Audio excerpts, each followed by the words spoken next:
Querida Sibel, queremos agradecer tu presencia en esta mañana. Estamos conectadas con Sibel Martínez, ella abogada, militante por los derechos de las mujeres, de los derechos humanos. Esta pregunta nos hacemos: ¿cómo exigir reparación, verdad y justicia al Estado ecuatoriano por lo sucedido en estas últimas horas, que identifica a un caso, lamentablemente, de varios que tenemos en el país de femicidios, de violencia de género, violencia machista? Muy buenos días, te saluda Jorge Cano y Verónica Calvopiña. Buenos días, Vero, Jorge, muchísimas gracias por el espacio. Aquí hay una preocupación muy grande, ¿no? Porque mientras no existe transparencia y el deseo y voluntad de un gobierno de hacer lo que debe, y hacer lo que debe implica efectivamente aceptar que, por ejemplo, hay una institución policial venida menos que necesita ser saneada y que ese saneamiento no pasa únicamente por demoler un edificio. Pero por otro lado también hace falta que de alguna manera, digamos, las autoridades comiencen a entender lo que significa de verdad transversalizar un enfoque de género en sus políticas, que no pasa, como hemos visto hasta ahora, en ponernos al lado, ¿no? En el mejor de los casos, que no pasa disculpen, estaba con la otra computadora tratando de conectarme con las dos y esta se está conectando. Entonces, les decía, no pasa efectivamente porque ellos más bien tengan estas visiones tan pequeñitas y tibias, ¿no? Frente a lo que implica la violencia de género en nuestra contra. Entonces, creo que es importante comenzar a presionar por un discurso y porque ellos, el gobierno, se capacite, ¿no? En lo que significa el enfoque de género y que lo comience a plasmar en sus políticas. Eso por un lado. Ya en términos de justicia, una justicia patriarcal, que hoy estamos viendo que a la única detenida en esta situación es una mujer, más allá de que haya indicios o no, más allá de esa visión, porque mucho se reclama este tema, ¿no? Nos deja ver que esta justicia patriarcal, heteronormal, actúa con mucha rapidez cuando las mujeres cometemos, ¿no es cierto?, delitos o somos sospechosas de serlo, y no con la misma celeridad cuando hay agresores femicidas, como este caso, en donde hasta además, en manera confabulada entre policía y fiscalía, lo dejan ir. Entonces, no hay una garantía de seguridad tampoco. Ayer yo escuchaba a la madre de María Belén, doña Elizabeth, y ella decía: yo no creo en la policía, no creo en las investigaciones, y ojalá que estos peritos de fuera den esa transparencia y esa seguridad que se necesita. Pero cuando oyes tú a un presidente que lo que primero hace es decir, vamos a demoler este lugar, un lugar que sí, después de que se hagan las pericias y todo, pero finalmente es un lugar que no sabemos. Les pongo un ejemplo: ¿qué pasa si es que mañana quieren regresar al lugar de los hechos? No, ya está, ¿no? Lo demolieron. Hay una visión muy pequeñita ahí, hay una visión también, Sinchi, que además es de su equipo y tiene todas las claridades, hacía una propuesta muy, muy válida, ¿no? Nos hace falta casas de acogida. ¿Por qué no pensar en eso, no? ¿Por qué? Porque no se tiene esa visión, porque no hay ese enfoque, porque al final nos siguen creyendo sensibles, desestabilizadoras a las mujeres, a nuestros problemas, y porque el gobierno y el Estado en general es un convidado de piedra, ¿no? Mira a la distancia lo que está sucediendo y no siente la necesidad de implicarse, ¿no? Entonces, si no humanizamos o no exigimos que ellos humanicen su conducta, los cambios serán muy cosméticos, la verdad. Ahora, Sibel, la CIDH en varias ocasiones ha dado sentencias, ha emitido también recomendaciones al Estado ecuatoriano, al igual que otros organismos de derechos humanos, sobre algunas situaciones de violencia. Y ahora el gobierno, nuevamente, en su afán de intentar solucionar el tema, ha convocado a la CIDH. Pero ¿cómo es esta convocatoria finalmente? ¿Qué tanto sirve que venga este organismo y nuevamente haga lo que ya ha venido haciendo? Tal vez para que pueda emitir un informe sobre derechos humanos, que creo que no lo ha hecho desde el 95, si no estoy mal.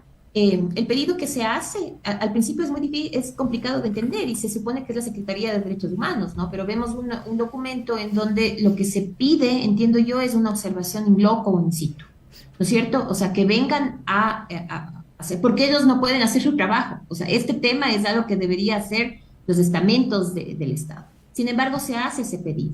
Se invoca un artículo distinto al que debería, pero entenderíamos que es por ahí. Entonces, que la CIDH, desbordada como está, venga a hacer el trabajo que le corresponde al gobierno, deja un sinsabor, como dejó un sinsabor del pedido del presidente en la ONU que le ayuden a resolver este problema, ¿no es cierto?, latente, rampante, que al final, si hay voluntad política, conocimiento, recurso técnico y financiero, sí se puede, ¿no?, atender. Entonces, ¿cómo interpretarlo? Yo creo que como eso, como la falta de conocimiento, como la falta de voluntad política también. eh, y no creo que lleguen a entender que, y voy a utilizar un término que debe ser importante porque debe quedarnos a nosotros, que esto es un genocidio al goteo, ¿sí? La violencia de género, la violencia que mata, asesina a las mujeres, ¿sí? Es una epidemia, es un genocidio al goteo que implica medidas y cambios estructurales, ¿no? No cosméticos, no que se queden plasmados en el discurso, no que sean pura demagogia. Y eso no está en el imaginario de este gobierno, de hecho los derechos no lo están, y eso es una preocupación, porque resulta que todavía tenemos gobierno para rato, y entonces es triste saber que no va a haber intercesión, y que seguirán matando a las mujeres en todo contexto y bajo cualquier circunstancia, además en una sociedad, lastimosamente, y con un gobierno que piensa que este tipo de violencias es un crimen de odio, es atribuible al odio, a la pasión, perdón, a la pasión, no al odio, ¿no? De quien decide, no sé, ir en contra de nuestros cuerpos, nuestros espacios, ¿no? Sí. Sí. Sibel, no está en el imaginario de quien está gobernando actualmente, y esto incide en los protocolos que se deberían de llevar para una investigación que esté más apegada justamente a la búsqueda de verdad y de justicia. Además, ¿qué observaciones tú podrías dar de cómo han avanzado, no tanto quizá las investigaciones, pero sí quienes conforman esas investigaciones? Policías investigando policías, de la Policía Nacional. Se deberían hablado algunos especialistas, justamente algunas de especialistas han hablado de convocar a una comisión de la verdad, a personajes internacionales. ¿Cómo tú ves en realidad la operación que ha generado el gobierno ecuatoriano y la Policía Nacional para esta búsqueda de justicia?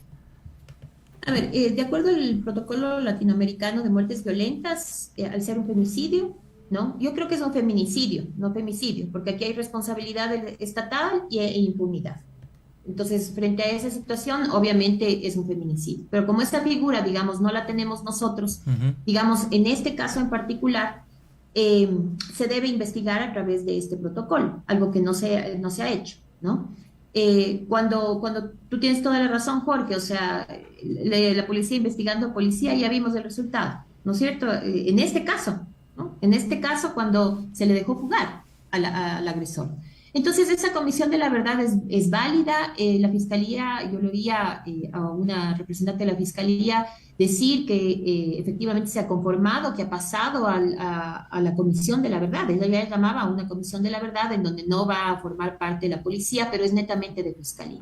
Y por ahí salía el representante o el abogado de David Romo y decía, yo estoy en esa comisión y no ha servido para nada. Son 3 años que han pasado y no tengo respuestas. Entonces, no es ninguna garantía. Entonces, al menos esa comisión. Me parece a mí que esta visión de hacerlo con peritos de fuera, con la veeduría de sociedad civil, de feministas, de personas que conocen, tenemos muchas mujeres que además son peritos, ¿no?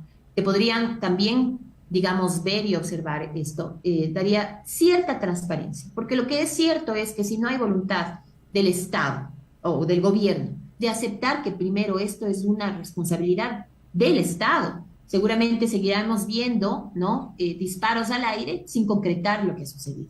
Hasta el día de hoy, digamos, no se ha hablado con claridad de en qué consiste la depuración de la que hablan en la institución policial. Porque si de depuración se trata, ya debían haber dado un lugar seguro para que puedan cadetes de esa misma institución, mujeres, hablar respecto a la violencia que seguramente sufre, porque este no es un caso aislado y sin repercusión alguna. No hemos escuchado nada de esto, ¿no es cierto? Y después sale una foto con 8 personas, ¿no? Varones blancos, de clase media, media alta, que saben qué hacer contra la violencia, que da hasta risa, ¿no? Porque entonces decimos, después de tanto y todo, no han entendido nada, no se ha entendido nada. Y entonces vamos a seguir viendo todas estas estridencias y confusiones para bajar la densidad de un problema grave, pero además para no responder frente a sus negligencias, frente a su omisión dolosa, frente a yo te diría incluso, les diría la inhumanidad, más allá de la inoperancia también, ¿no? La inhumanidad, la indolencia de este y todos los casos, porque María Belén, quizá una madre tan fuerte, tan, ¿no?, empoderada, pudo ser la voz cantante y puso contra las cuerdas al gobierno, pero resulta que hay 206 María Belénes en este país, ¿no? Al menos en este año. Ahora, Sibel, muchos han hablado sobre la responsabilidad, las omisiones del Estado frente a este caso. Menos mal ya este tema del crimen pasional, como aparentemente lo quisieron pintar, ya se ha ido diluyendo, pero digamos, hay suficientes elementos como para pensar que pasa un poco de la responsabilidad estatal a configurarse todo el femicidio de María Belén, el feminicidio, en un crimen de Estado. Pero el crimen de Estado quizá hay que discutirlo. Y yo digo siempre dejando así porque no podemos poner tampoco en entredicho lo que dice su madre. Su madre habla desde el dolor, yo creo que hay que respetar eso. Pero el crimen de Estado, un término sociológico, ¿no?, criminal, tiene algún otro componente que quizá aquí no falta, que aquí nos falta, ¿no es cierto?, que tiene que ver con esta organización que pretende, a través de la ejecución de un acto violento, insano, ilegal, dañino, beneficiar no solamente a un individuo, ¿no? Y quizá ese análisis tenemos que tener a profundidad, pero ¿cuándo tenemos que tenerlo? Quizá no ahorita. Cuando tengamos los elementos suficientes, y ojalá que sean transparentes, ¿no?, lo suficientemente transparente para tener los elementos de convicción suficiente y saber qué pasó. Lo que sí está claro, y lo que al menos ha dicho la madre de María Belén, Elizabeth, es que ella tiene la certeza de que no actuó solo este agresor, por ejemplo. Y tiene la certeza que María Belén no murió, o sea, murió en la escuela, pero su cuerpo apareció así como en un lugar donde ya sabía, porque hay muchas premoniciones en el gobierno, ¿no? Ya quisiéramos tener nosotros esas premoniciones. Pero entonces que sí estuvo y ya sabían las autoridades que ella estaba o había fallecido hace tiempo, no en el tiempo que ellos decidieron. Eso lo dice. Entonces, primero hay que transparentar esta información, estas dudas que con claridad tiene su madre, para poder después hablar de cuál es el grado de responsabilidad del Estado. Porque sí hay responsabilidad del Estado. Un delito puede ser también una violación de derechos humanos. Y aquí se ha visto con claridad que lo es, porque no se actuó con debida diligencia, porque hay una obligación estatal de protegernos a nosotras, en particular, ¿no es cierto?, con una protección especial y reforzada, pero además que tiene que ver con una prevención de la violencia en nuestra contra, que tampoco lo ha hecho. Entonces, responsabilidad estatal hay, sin duda. Uh-huh. Finalmente, para cerrar esta conversación, Sibel, hay esta promesa permanente, oferta quizá desde la clase política de implementar una ley de erradicación de violencia de género. Nuevamente se encuentra en los mensajes, en el discurso del presidente. Ahora sí vamos a dar presupuesto para que se pueda implementar, que estos delitos, los femicidios, se prevengan, un tanto se incida con la política y con las acciones concretas en este cambio en la sociedad ecuatoriana, pero esto lo vienen ofreciendo desde ya hace algún tiempo. ¿Qué mismo esperar del gobierno nacional frente a la implementación de la ley de prevención y erradicación de la violencia de género? Yo no espero nada particularmente, pero efectivamente ya como movimiento feminista y con esa esperanza que al final uno no debe perder, ojalá que este caso haga que nosotros, las mujeres y todos en general, porque esto le puede pasar a cualquiera, podamos sostener esa indignación al punto de que nos den respuestas eficientes, eficaces, con objetivos a corto, mediano y largo plazos, y que no pase por este discurso bonito y etéreo que al final no quede en nada.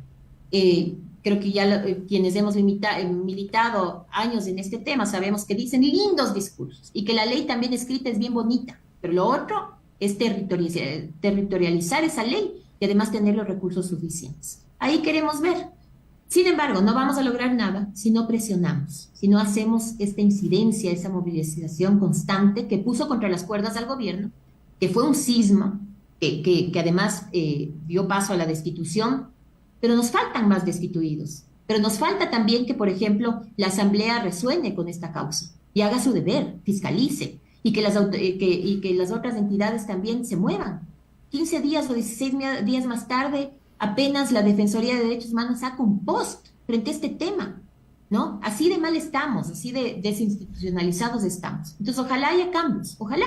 Eso siempre vamos a esperar. Y si eso no sucede, seguiremos peleando, porque hay que sostener esa indignación. Sibel, muchísimas gracias por esta entrevista y me quedo con tus palabras que mencionabas. De nada sirve cambiar, demoler la escuela si la práctica finalmente, el acoso también de que viven muchas mujeres oficiales, cadetes dentro de la institución también no cambia, cómo cambian también las políticas de género alrededor del Estado ecuatoriano. Muchísimas gracias nuevamente. Gracias, buenos días a ustedes.